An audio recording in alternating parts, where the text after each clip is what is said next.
मोदी जी की सारी लाभकारी योजनाएं जो पूरे देश में गरीबी का उन्मूलन कर रही है, यहां पर टोल सिंडिकेट के भेंट चढ़ चुकी हैं और हर योजना डेड एंड पर पहुंच चुकी है। 14 सालों से भय और भ्रष्टाचार ये बंगाल का पहचान बना हुआ है। बीजेपी सरकार का संकल्प 15 अप्रैल 2026 के बाद जब भाजपा सरकार बनेगी, बंग गौरव, बंग संस्कृति, उसके पुनर्जागरण की हम फिर से शुरुआत करेंगे। और विवेकानंद जी, बंकिम बाबू और गुरुवर टैगोर और श्यामा प्रसाद मुखर्जी के स्वप्न का बंगाल बनाने का हम फिर से एक बार प्रयास करेंगे। और आज मैं फिर से एक बार कहना चाहता हूं, भारतीय जनता पार्टी के लिए ये बंग भूमि बहुत पवित्र और बहुत मायने रखने वाली है, क्योंकि हमारी स्थापना, भारतीय जनता पार्टी की स्थापना, भारतीय जनसंघ की स्थापना यही बंग भूमि के बड़े नेता श्यामा प्रसाद मुखर्जी ने की है। भारतीय जनता पार्टी की स्थापना से स्वामी विवेकानंद और बंकिम चंद्र चट्टोपाध्याय, इनका अनुकरण भारतीय जनता पार्टी ने अपने सभी सिद्धांतों के अंदर किया है। मित्रों, आज जब मैं कह रहा हूं कि इस बार 26 के बंगाल के विधानसभा चुनाव में बंगाल में हमारी सरकार बनेगी, इसका मजबूत आधार भी भारतीय जनता पार्टी के पास है। मैं आपको 2014 से 2024 तक के चुनाव के यात्रा के परिणामों को बताना चाहता हूं। 2014 के लोकसभा चुनाव में हमें 17% वोट मिले थे और 2 सीटें मिली। मेरी बात जरा सभी पत्रकार बंधु ध्यान से सुने। 2014 के चुनाव में हमें 17% वोट और 2 सीट मिले थे। 2016 के विधानसभा चुनाव में हमें 10% वोट मिले और विधानसभा की केवल 3 सीटें मिली थी। फिर 14 से 19 के बाद 19 के लोकसभा चुनाव में हमें 41% वोट मिले और 18 सीटें मिली। और 21 के विधानसभा चुनाव में हमें 38 वोट मिले और 77 सीटें मिली। ये बहुत बड़ा अंतर है। जिस पार्टी को केवल 3 सीट मिले थे, वो पार्टी 5 साल के ही अंतराल में 77 सीट प्राप्त करी। और इसका नतीजा देखिए, कांग्रेस, जिसकी एक प्रकार से स्थापना ही बंगाल से शुरू हुई, वो कांग्रेस पार्टी बिग जीरो पर पहुंच गई। और 34 साल तक शासन करने वाला कम्युनिस्ट गठबंधन भी एक भी सीट प्राप्त नहीं कर पाया और हमने मुख्य विपक्ष का स्थान प्राप्त किया। आज शुभेंदु जी मेरे साथ यहां पर बैठे हैं, वो हमारे प्रतिपक्ष के नेता हैं। 24 के चुनाव में भी हमने 39% वोट प्राप्त किया, 12% सीट प्राप्त की, 12 सीटें प्राप्त की। और 26 में हम निश्चित रूप से प्रचंड बहुमत के साथ भारतीय जनता पार्टी की सरकार बनाने वाले हैं। मित्रों, ये 24 से अब तक का समय भारतीय जनता पार्टी के लिए बहुत शुभांकर सिद्ध हुआ है। 24 में लगातार तीसरी बार नरेंद्र मोदी जी इस देश के प्रधानमंत्री बने।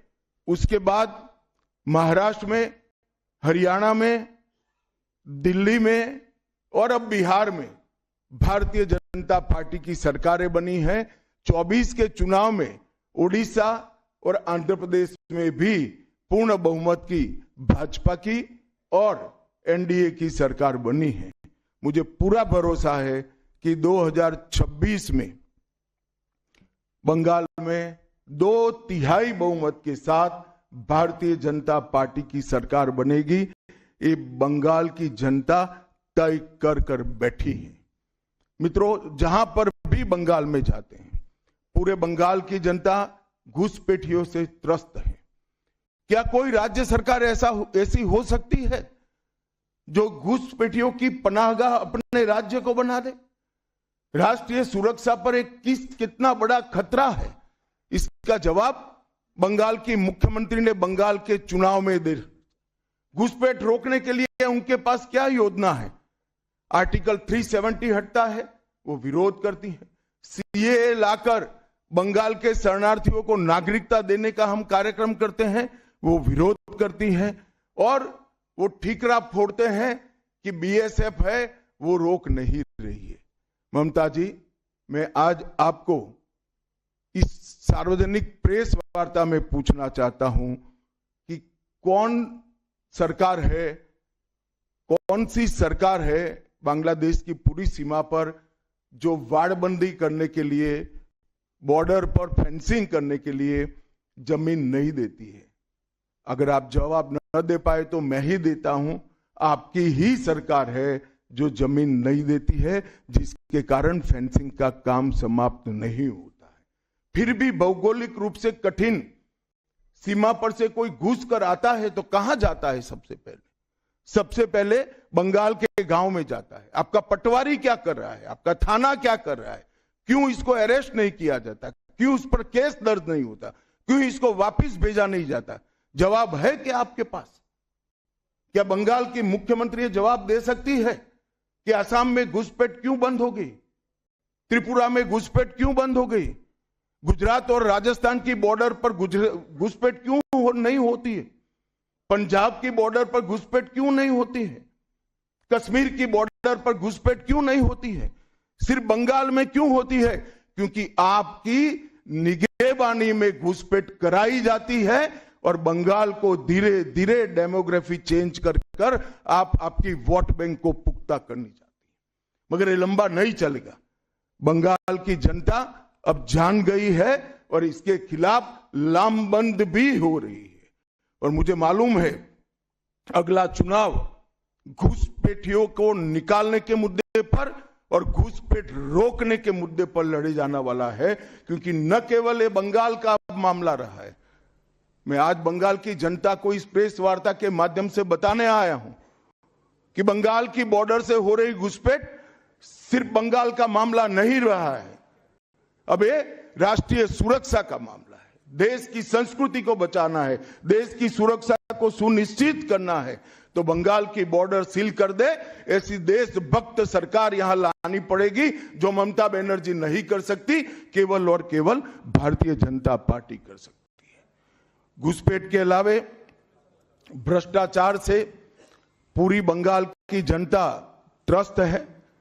रोजवेली चिटफंड घोटाला, कैश फॉर क्वेरी घोटाला, एसएससी घोटाला, नगर पालिका नगर नियम का भर्ती का घोटाला, गाय तस्करी का घोटाला, राशन पीडीएस का घोटाला, मनरेगा का घोटाला, पीएम आवास का घोटाला, इतने सारे घोटाले हैं कि मैं पूरा लिस्ट पढ़ूंगा तो मेरी प्रेस कॉन्फ्रेंस का पूरा हिस्सा ही उसमें चला जाएगा।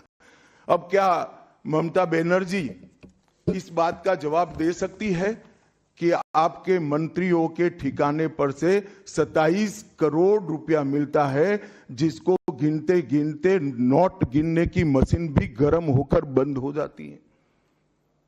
बंगाल जैसे गरीब राज्य के अंदर 27 करोड़, 20 करोड़, 15 करोड़ ये राशि मिल रही है, आपकी कोई अकाउंटेबिलिटी नहीं है। पार्थो चैटर्जी जेल में जाते हैं, ज्योति प्रिय मलिक जेल में जाते हैं, अनुव्रत मंडल जेल में जाते हैं, जीवन कृष्ण शाह जेल में जाते हैं, माणिक भट्टाचार्य जेल में जाते हैं, चंद्रनाथ सिन्हा जेल में जाते हैं, परेश पाल जेल में जाते हैं, कुंतल घोष जेल में जाते हैं, फिरहाद हकीम वो भी आरोपी बनाए जाते हैं, शोभन चैटर्जी आरोपी बनाए जाते हैं, कुणाल घोष 3 साल जेल में रहकर आते हैं, और आप कहती है कि भ्रष्टाचार नहीं हो गया, हो रहा है। आप आंख मूंद लिए ही हो भ्रष्टाचार के लिए, मगर बंगाल की जनता अपनी आंख बंद कर नहीं बैठी है। गरीब बंगाल की जनता के अधिकार का पैसा आपकी कैडर की भेंट चढ़ रहा है, आपको इसको जवाब देना पड़ेगा। महिलाओं की सुरक्षा एक बहुत बड़ा मुद्दा बना है और अधिकृत रूप से कहा जाता है कि महिलाएं 7 बजे के बाद अपने हॉस्टल और घर से न निकले। हम कौन से जमाने में जी रहे? मुगल काल में जी रहे हैं क्या? ममता जी, ये आजाद भारत, यहां माताओं बहनों को पूरा दिन जब इनकी मर्जी हो, जब इनको काम हो, घर के बाहर निकलने की सुरक्षा प्रदान करना ये हमारा संवैधानिक दायित्व है, जो देने में आपकी सरकार विफल गई है। आरजी कर मेडिकल कॉलेज का मामला हो, संदेश खाली का मामला हो, दुर्गापुर मेडिकल कॉलेज का मामला हो, साउथ कॉलेज लॉ कॉलेज का मामला हो, हर जगह बेटियां असुरक्षित हैं और ढेर सारे लोग और ढेर सारी माताएं बहनें ये अत्याचार से तंग आ चुकी है, असुरक्षा से तंग आ चुकी, वो भी राह देख रही है कि कब वोट देने का अधिकार आए और हम इन निकम्मी तृणमूल कांग्रेस की सरकार को हटा दें।